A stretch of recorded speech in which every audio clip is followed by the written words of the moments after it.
Seminario Bíblico de Capacitación al Ministerio, equipando siervos para la obra del ministerio, para la edificación del cuerpo de Cristo y para la gloria de Dios.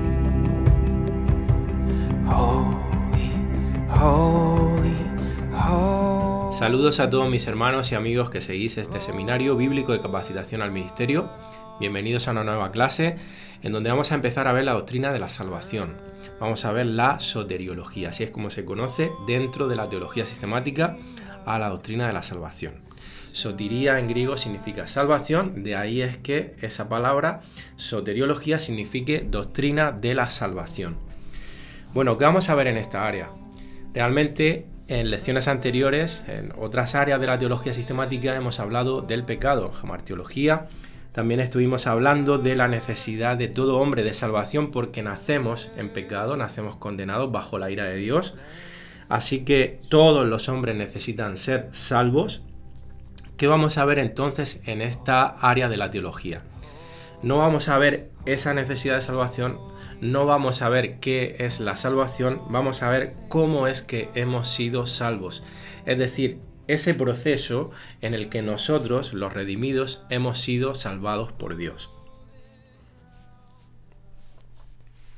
Bueno, para estudiar cómo se da ese proceso en nuestra salvación, cómo ocurre nuestra salvación, los teólogos reformados formularon un término que se conoce como ordo salutis.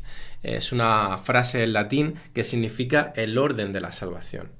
Basados en ese ordo salutis, nosotros vamos a desarrollar durante unas 3 lecciones cada uno de esos pasos y vamos a ver cómo es que ocurrió la salvación en cada uno de nosotros. Por supuesto que cuando hablamos de cómo ocurre ese proceso de la salvación en los redimidos, hay posturas diferentes. Los arminianos, por ejemplo, difieren de nosotros como reformados. Sabéis que nosotros somos reformados y los arminianos creen básicamente que Dios abre la posibilidad de la salvación para el hombre a través de la obra de Cristo en la cruz, pero que es al hombre al que le corresponde aprovechar esta posibilidad. Como ya vimos en lecciones anteriores cuando hablamos del libre albedrío, dijimos que a la luz de las Escrituras está claro de que el hombre no tiene la capacidad de buscar a Dios ni de escoger a Dios. Entonces, como reformados nosotros diferimos de esta posición arminiana y decimos que la salvación depende completamente de Dios, lo cual afecta a todo el orden de la salvación, conocido como ordo salutis, y difiere por supuesto de la postura arminiana. La postura reformada dice que Dios no solo logró algo en la cruz, sino que Él también aplica los beneficios de la cruz a las personas de manera individual y por esto decimos que la salvación es del Señor. Si el Señor no toma partido en la salvación de un alma, para esa alma es imposible salvarse, a pesar de la obra de Cristo en la cruz. Eso es lo que nosotros creemos.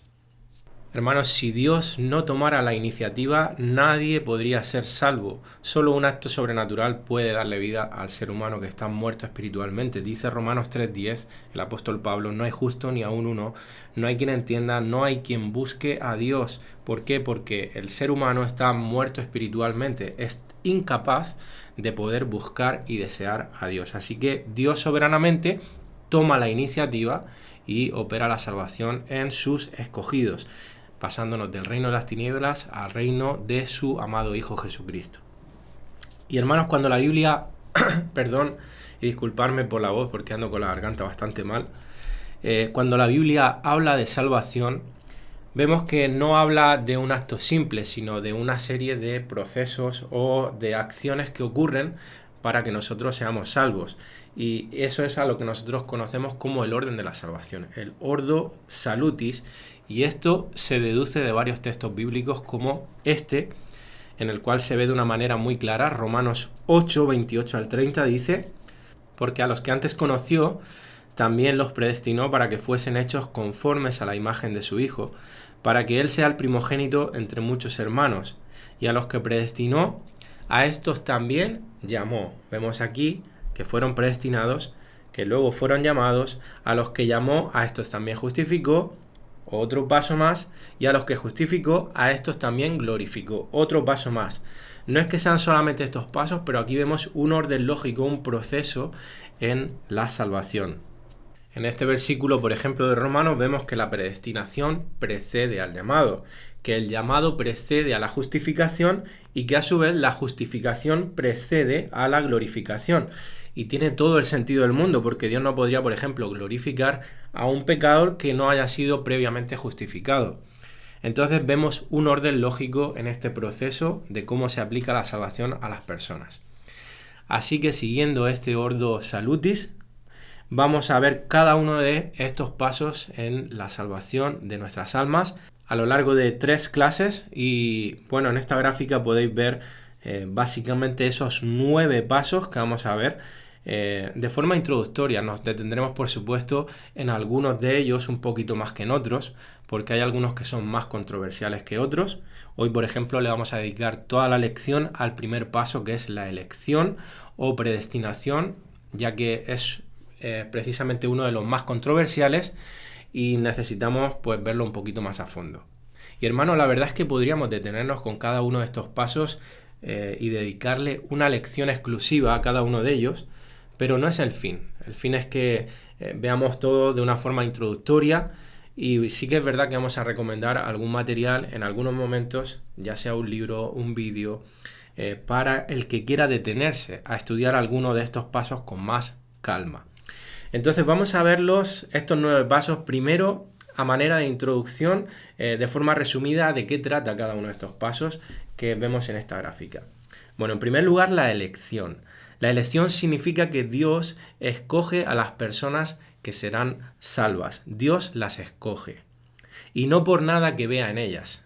Luego vamos a ir pues definiendo esto y profundizando un poquito más en este concepto de la elección, pero Dios escoge a las personas que serán salvas por el puro afecto de su voluntad.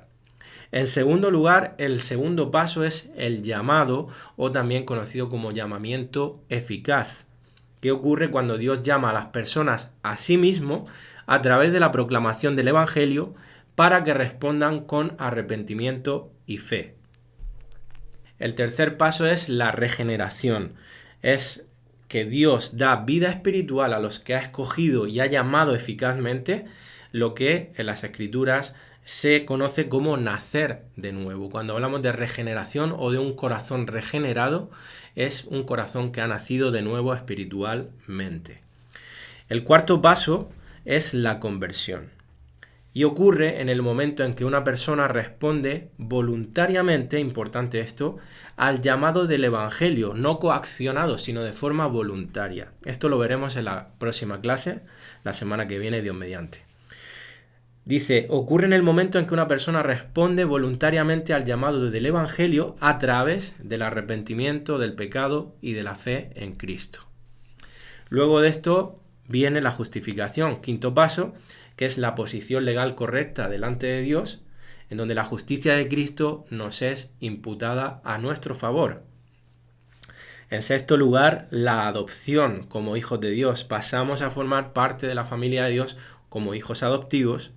Luego viene la santificación. En ese momento hay una santificación posicional, como se conoce, en donde se nos llama santos, porque ante los ojos de Dios el Padre ve a Cristo en nosotros, ve la santidad de Cristo, pero hay un proceso de santificación en el cual crecemos en obediencia y conocimiento de Dios, pareciéndonos cada vez más a Jesucristo.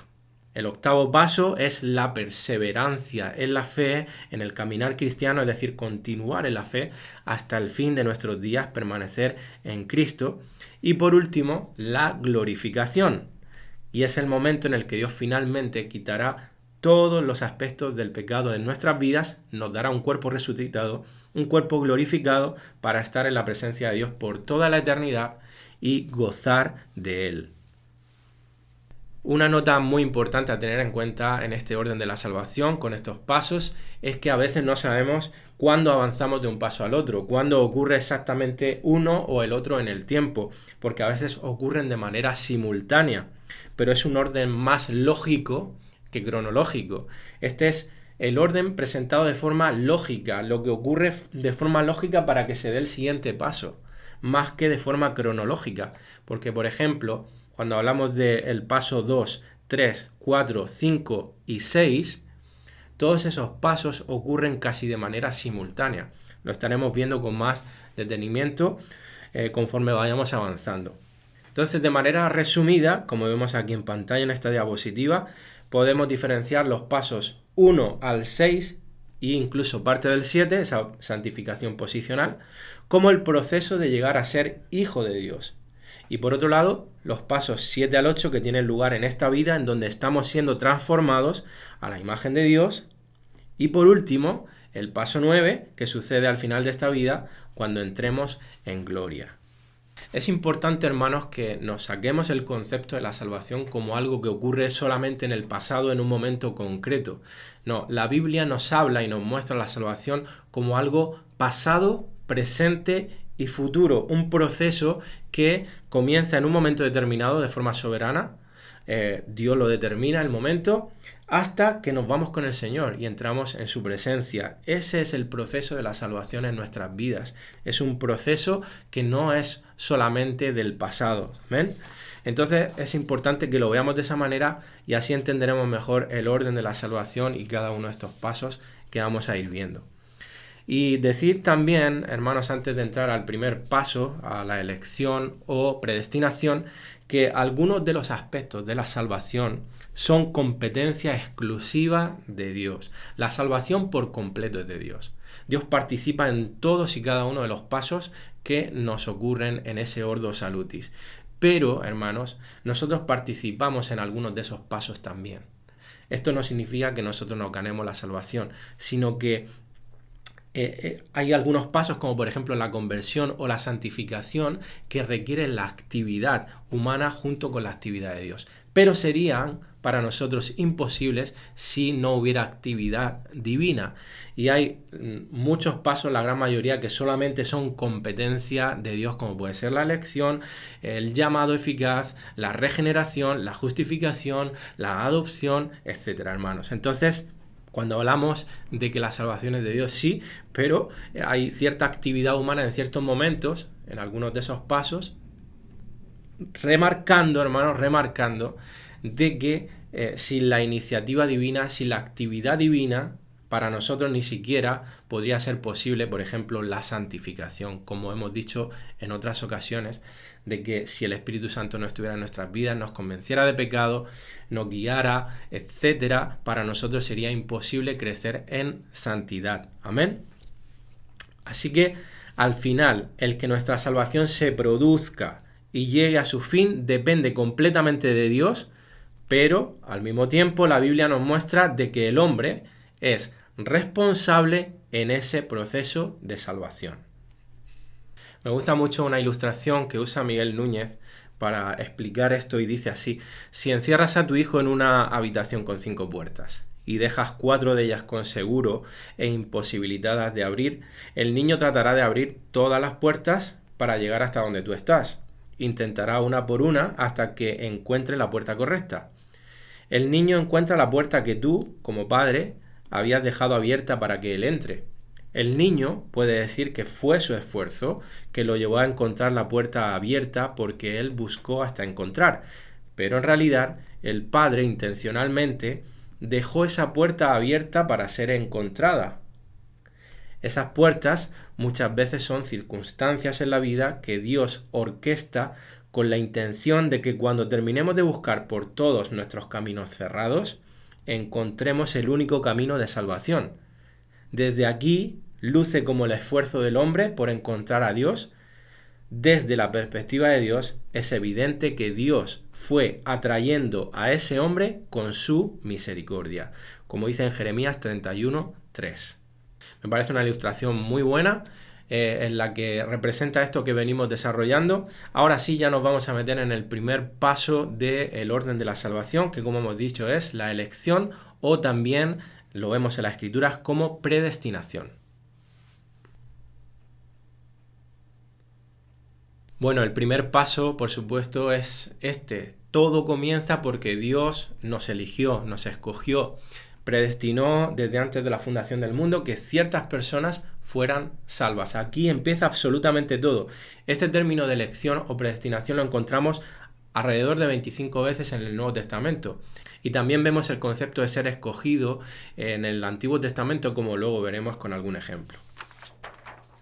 Bien, ¿qué es la elección? Una definición de elección sería esta. Es un acto de Dios antes de la creación en el que Él escoge que algunas personas sean salvas, no a causa de ningún mérito previsto en ellas, sino solo por su beneplácito y soberano placer.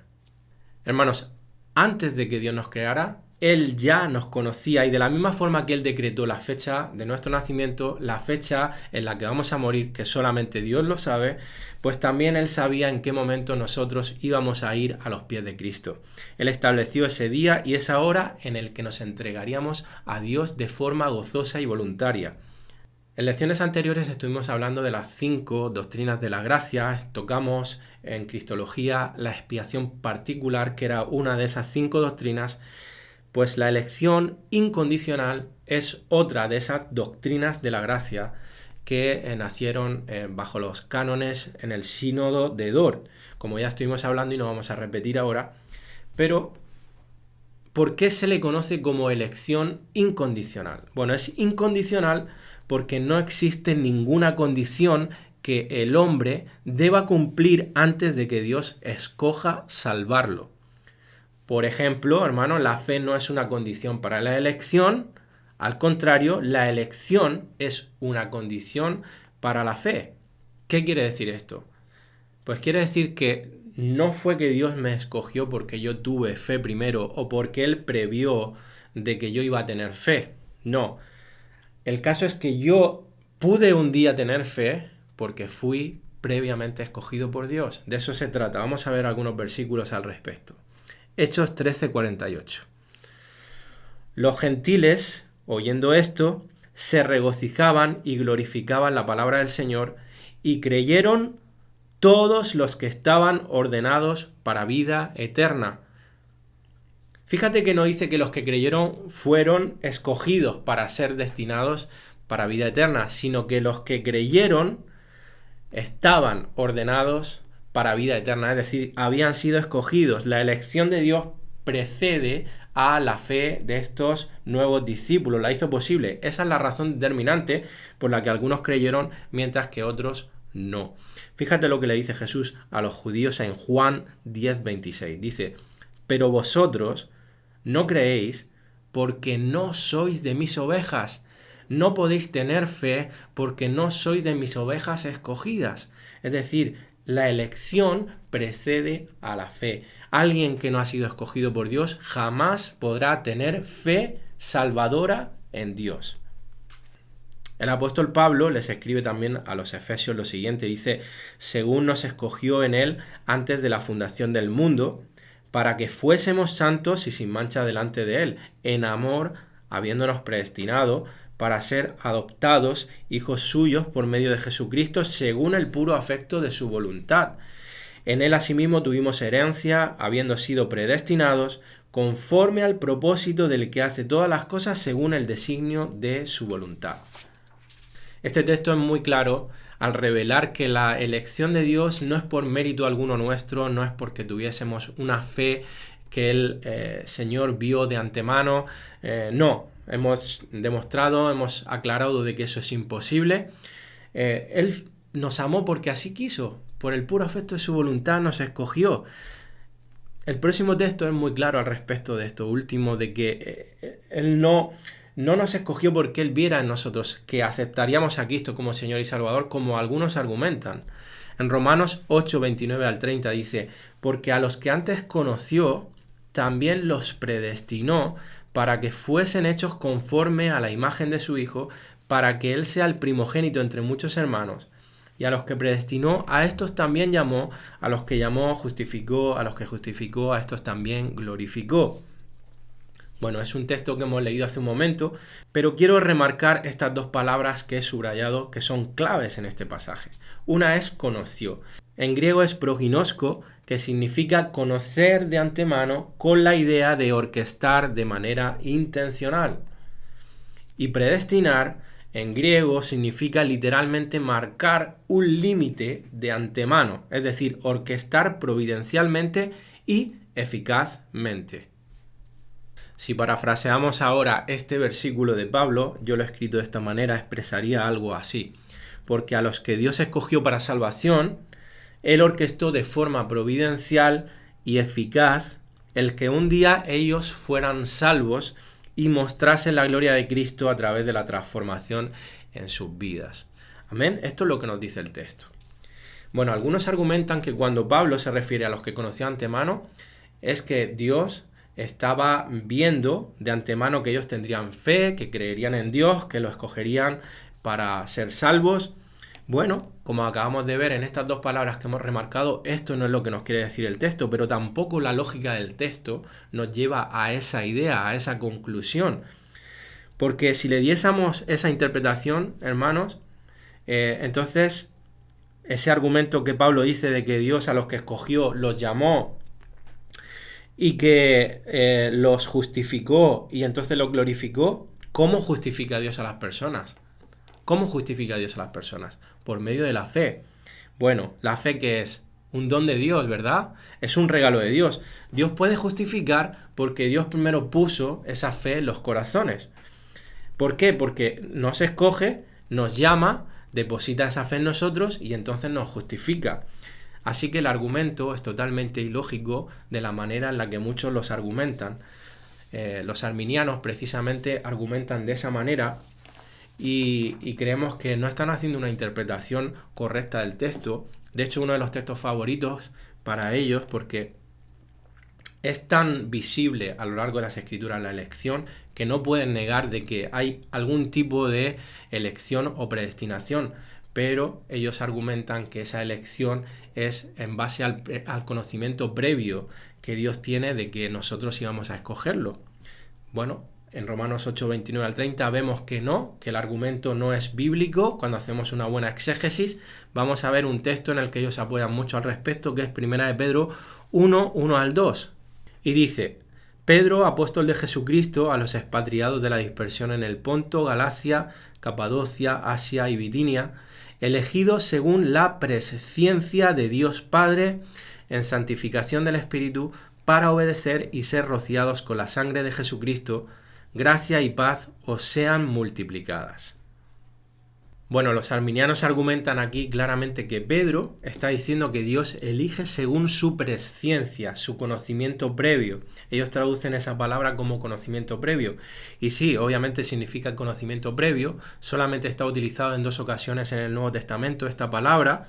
Pero Pedro la está usando aquí en el mismo sentido que la usa Pablo en Romanos 8, 29, cuando hemos leído a los que antes conoció, con el mismo sentido, con la misma interpretación.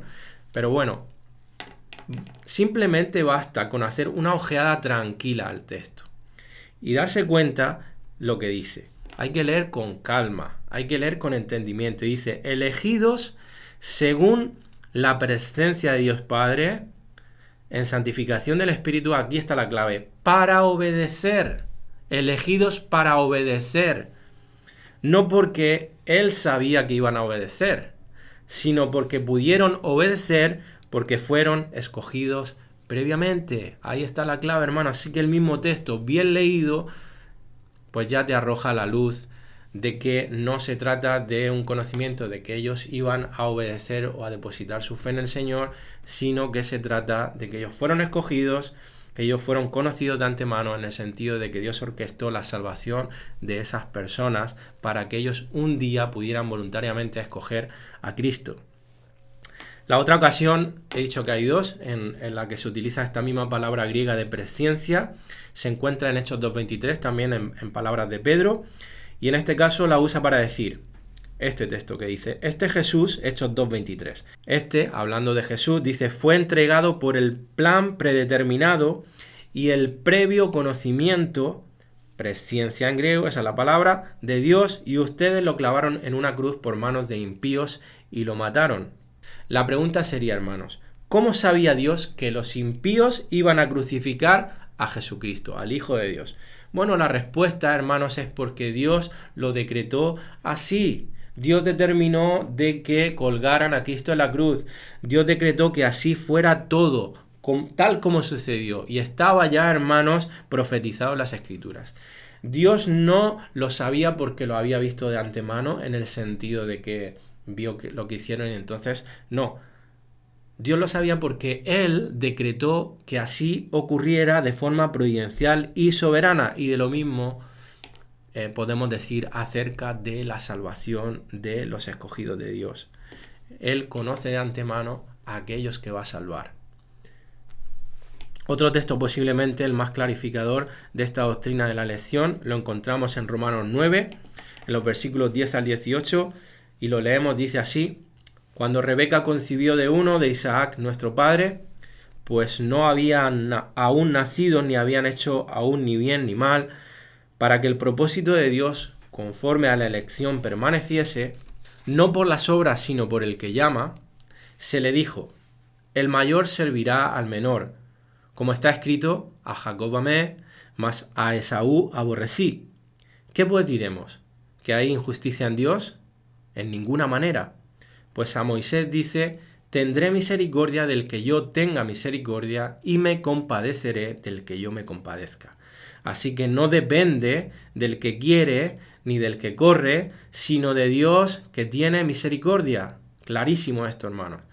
Porque la Escritura dice a Faraón: para esto mismo te he levantado, para mostrar en ti mi poder, y para que mi nombre sea anunciado por toda la tierra. De manera que de quien quiere, tiene misericordia, y al que quiere endurecer, endurece. Bueno, yo personalmente, no sé tú, pero a mí personalmente este texto me parece tan claro que no necesita ni siquiera explicación. Más claro el agua, hermanos. ¿Cuál es el problema que surge? Que lo vemos injusto. A nuestros ojos no nos parece que Dios sea justo al hacer esto. Y entonces eso es lo que Pablo adelanta en ese pensamiento en el verso 14 cuando dice: ¿qué pues diremos? ¿Que hay injusticia en Dios? A lo que responde rotundamente: en ninguna manera. No podemos concluir en ningún momento de que Dios es injusto. El problema lo tenemos nosotros. El problema está en nuestro corazón. Miguel Núñez, en su libro Enseñanzas que transformaron el mundo, dice al respecto. Me gusta mucho. Dice: cuestionar a Dios implica constituirse en una autoridad por encima de Él, con derecho para cuestionarlo y llamarlo injusto. Dios respondería: ¿quién dice que soy injusto? ¿Dónde está el estándar de justicia por encima del mío para catalogarme de injusto? Justo no es lo que creemos. Justicia es, por definición, lo que Dios hace. Cuando hay una discrepancia entre Dios y nosotros, los que necesitamos ajustes somos nosotros. Amén y amén. Y por eso, hermanos, Pablo continúa diciendo en los versículos 19 al 21, aquí en el mismo capítulo 9, pero me dirás: ¿por qué pues sin culpa? Porque ¿quién ha resistido a su voluntad? Mas antes, oh hombre, ¿quién eres tú para que alterques con Dios? ¿Dirá el vaso de barro al que lo formó: ¿por qué me has hecho así? ¿O no tiene potestad el alfarero sobre el barro para hacer de la misma masa un vaso para honra y otro para deshonra? Nuevamente repito, hermanos, más claro el agua, más claro el agua. El hombre, como simple barro, hermanos, se quiere poner a la altura del alfarero. Dios, como creador, puede hacer lo que quiera con cada uno de nosotros, y Dios es totalmente justo, y todo lo que Él hace es justo y bueno. Hermanos, no podemos sentar a Dios en el banquillo de los acusados. Tildar a Dios de injusto es no entenderlo, es no aceptar su justicia, es creernos más sabios de Dios, como decía aquí Miguel Núñez, y es una gran muestra de lo tan afectados que están nuestros corazones por el pecado y lo necesitados que estamos de ser sanados y de ser salvos. Amén. Justo, hermanos, por definición es todo aquello que hace Dios, porque en Él no hay injusticia. Él es el dador de justicia. Así que si algo nos parece injusto, hermanos, el diagnóstico es muy sencillo. El problema está en nosotros, está en nuestro corazón y no en Dios. Hace algo más de un año compartí un mensaje en la congregación que titulé Insondables son sus juicios e inescrutables sus caminos, basado en Romanos 11, 33 al 36. Os recomiendo esta predicación precisamente para tocar este tema que vi necesario. El Señor me llevó a hacerlo en ese momento. Ahí tenéis el enlace, los apuntes lo podéis buscar en el canal de nuestra congregación aquí en YouTube. Bueno, al principio he dicho que la elección no es algo que vemos solamente en el Nuevo Testamento, el concepto aparece alrededor de unas 25 veces, elección o predestinación, pero también vemos la elección en el Antiguo Testamento. Vemos cómo Dios escoge a personas concretas, pero también cómo escoge al pueblo de Israel por encima del resto de naciones, desechando al resto de naciones. Fíjate en Deuteronomio 7, 6 al 8, cómo hace de Israel su pueblo especial. Y solo mira hacia Israel. Dice, porque tú eres pueblo santo para Jehová tu Dios te ha escogido para serle un pueblo especial, más que todos los pueblos que están sobre la tierra. No por ser vosotros más que todos los pueblos, os ha querido Jehová y os ha escogido, pues vosotros erais el más insignificante de todos los pueblos, sino por cuanto Jehová os amó. Nuevamente, hermanos, no fue una elección basada en méritos, sino en que Israel, dice, era el más insignificante de todos los pueblos.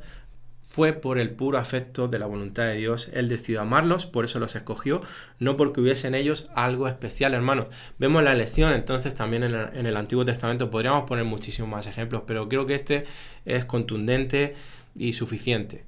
Amén. Ahora bien, cuando hablamos de la elección, también surge entonces, ¿qué pasa con aquellos que Dios no escoge?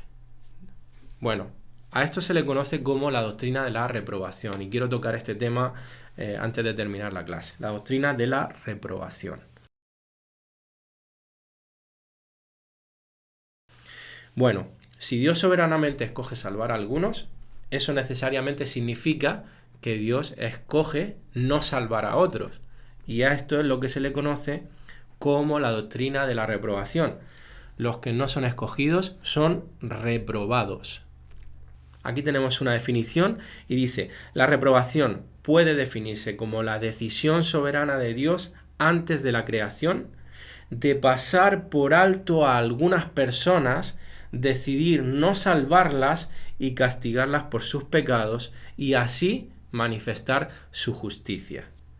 He querido subrayar pasar por alto a algunas personas porque esta doctrina puede ser objeto de malos entendidos, de hecho lo es, y hay posturas dentro del calvinismo, como se conoce el hipercalvinismo, del cual estamos totalmente en contra, que dice que al igual que Dios obra en sus escogidos para que crean en Él, de la misma manera obra el mal en los corazones de los reprobados para que no lleguen a la fe, es decir, se lo impide.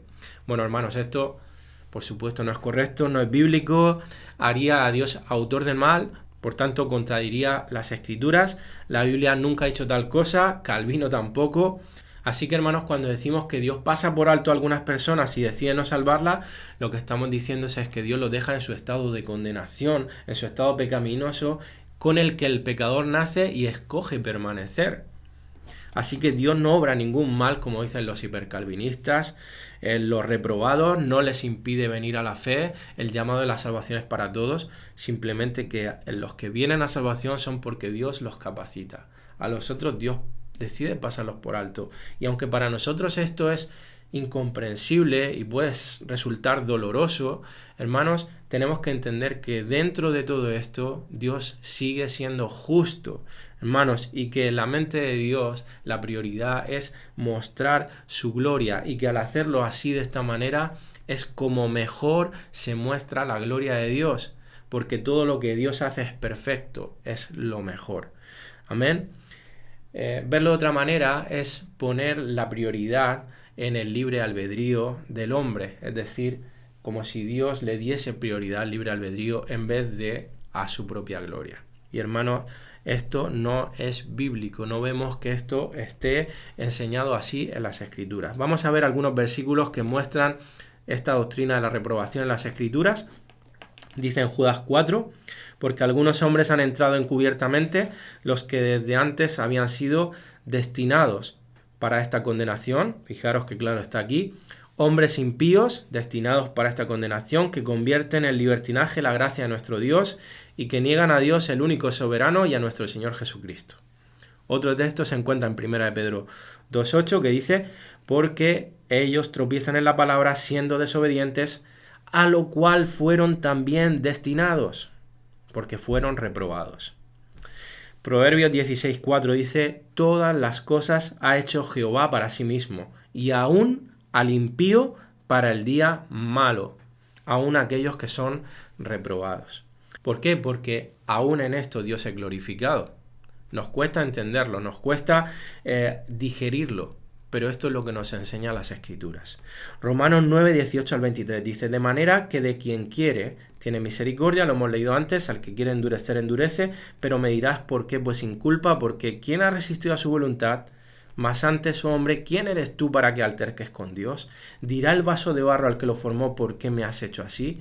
¿O no tiene potestad el alfarero sobre el barro para hacer de la misma masa un vaso para honra y otro para deshonra, un escogido y un reprobado? ¿Y qué si Dios, queriendo mostrar su ira y hacer notorio su poder, soportó con mucha paciencia los vasos de ira preparados para destrucción? Vasos de ira preparados para destrucción. Y para hacer notorias las riquezas de su gloria, ahí está el deseo del corazón de Dios, las mostró para con los vasos de misericordia que Él preparó de antemano para gloria. Así que, hermanos, aunque suene incómoda esta doctrina de la reprobación, la doctrina también de la elección incondicional, es una realidad que no podemos rebatir, que se encuentra en las Escrituras. Como hemos dicho anteriormente, debemos creer plenamente de que, a pesar de que no entendamos y nos resulte doloroso, que no comprendamos todo esto, que Dios sigue siendo justo, Dios sigue siendo bueno, que todo lo que hace es perfecto. Amén. Así que recordemos que el fin último de Dios es mostrar su gloria. Amén. Es muy importante que tengamos esto presente, porque si no vamos a errar a la hora de tomar conclusiones. Y ya para terminar, para reflexionar, hermanos, la doctrina de la elección es una doctrina que nos lleva a tener seguridad y consuelo en que nuestras vidas están en manos de un Salvador soberano, omnipotente, que gobierna todas las cosas. Y eso, hermanos, trae seguridad a nuestros corazones de que la salvación se completará. Esa salvación que Él comenzó llegará hasta el fin. Estamos en las manos del Dios soberano. En segundo lugar, trae motivo de alabanza, de gratitud a nuestro Dios por esa salvación inmerecida, por la gran misericordia que ha tenido de nosotros, hermanos. Disminuye cualquier orgullo que pueda haber en la criatura, que podamos sentir si pensamos que nosotros obtenemos algo en esa salvación, algún mérito, o si hay algo bueno en nosotros, porque no lo hay. Y por último, hermanos, muchos dirán: entonces, si algunos son escogidos, ¿para qué evangelizar? Bueno, pensar de esta manera es un grandísimo error, porque el que haya escogido significa que hay garantía de éxito en la misión, en la predicación del Evangelio, porque aquellos que son escogidos responderán positivamente al Evangelio. Así que gloria a Dios por ello también. Hermanos, lo dejamos aquí. Podríamos seguir hablando más de todo esto. He querido hacerlo de manera introductoria, aclarando sobre todo los puntos más controversiales y yendo a los textos que son más claros al respecto. Hay muchísimos más textos que podríamos haber usado, pero estos son los más contundentes. Muchos de ellos, como digo, no necesitan ni siquiera explicación. En la próxima lección estaremos viendo otros pasos más del Ordo Salutis, el orden de la salvación. Y sí que os quiero recomendar, porque tenemos en nuestro canal, tuvimos una conferencia hace un par de años, si no me equivoco, en donde el pastor Israel Sand de la Iglesia Bautista de Córdoba estuvo ministrando las doctrinas de la gracia, y una de ellas fue la elección incondicional, que estuvo tocando de forma magistral con ese don tan precioso que Dios le ha dado al hermano, y que os recomendamos. Elección incondicional, Congreso Sublime Gracia, Pastor Israel Sand. Así lo podéis buscar en nuestro canal de YouTube si queréis profundizar un poquito más en esta doctrina. Sin más, que el Señor os bendiga.